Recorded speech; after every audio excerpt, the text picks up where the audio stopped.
Good morning. It's Wednesday, y'all, the 9th of October, 2024. And I hope that you had a good Tuesday.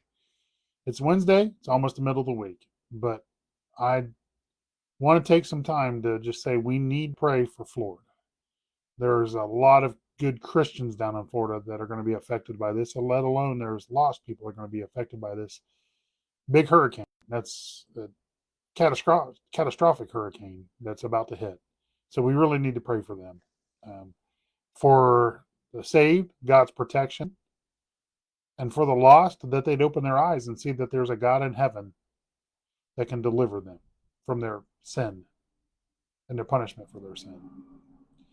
So just be in prayer for all those down there that are affected. It's not good. It's not good. I have coworkers from Tampa, Florida, that are going to be hit by this.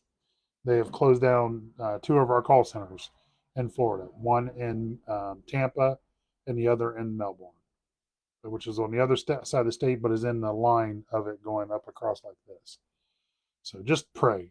Pray for our Bible-believing churches that are down there. There's a lot of them, and it's just catastrophic. So we just really, really need to pray. And when you go into service tonight, if you're in a midweek Bible study and prayer service or prayer and Bible study service, make sure you pray. Pray today, all day, pray tonight. Just pray for them. It's not good. Not a good situation.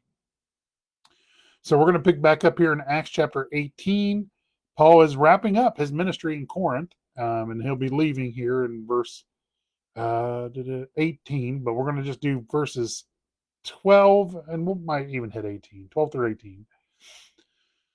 And yesterday we looked at how Crispus, the chief ruler of the synagogue there in Corinth, got saved.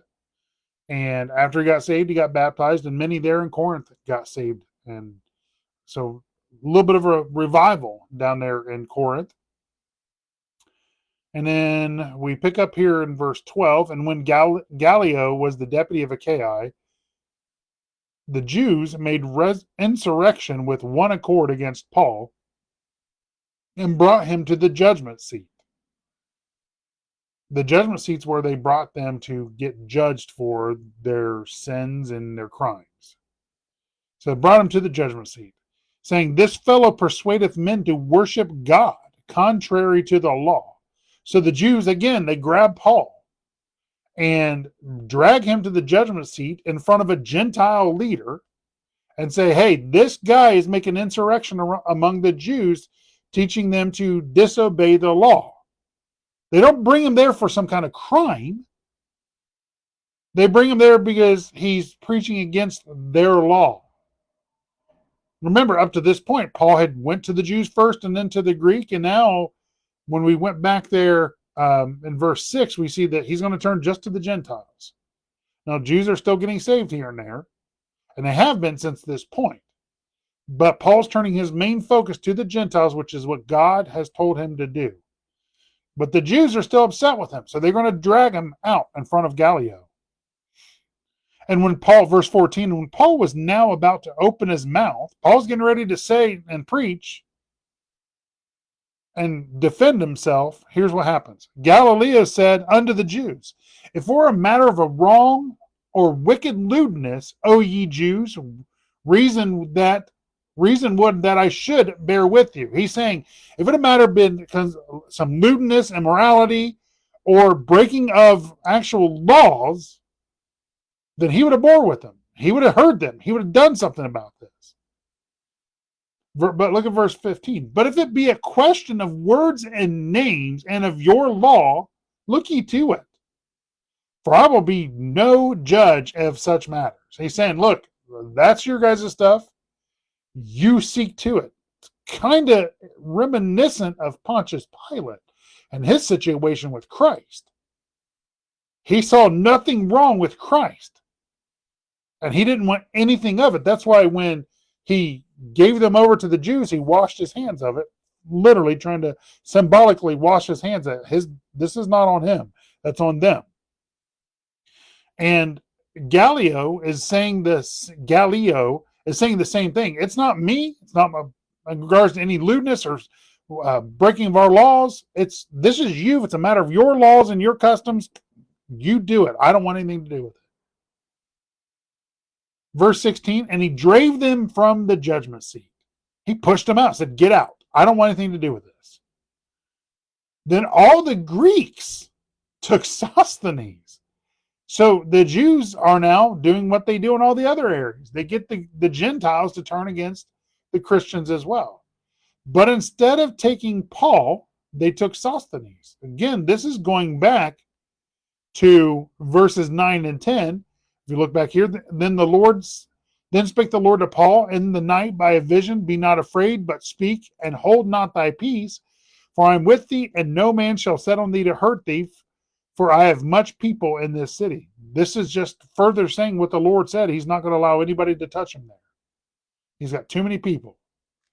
So because the Jews couldn't get him, not just because Gallio, but God was protecting Paul, they persuaded, it appears, the Greeks to go take Sosthenes, which is the new chief ruler. And Sosthenes ends up, got saved too. So Crispus, the first chief ruler in this passage, he gets saved.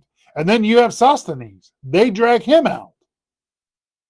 And the replacement for Crispus, they drag him out and beat him. Then all the Greeks took Sosthenes, and the chief ruler of the synagogue, and beat him before the judgment seat. So they took him to the judgment seat for Paul, kind of as a scapegoat. And Gallio cared for none of these things. He's like, not my business. I'm clean of this mess. I don't want anything to do with it. Verse 18, and we'll wrap up here. And Paul, after this, tarried there yet a good while, and then took his leave of the brethren, and sailed thence into Syria, and with him Priscilla and Aquila, having shorn his head in Centuria, for he had a vow. So Paul is now leaving Corinth and moving on. So we're going to stop there at verse 18, and we'll get back into 1 Corinthians tomorrow, unless the Lord changes things. All right. Short devotion today.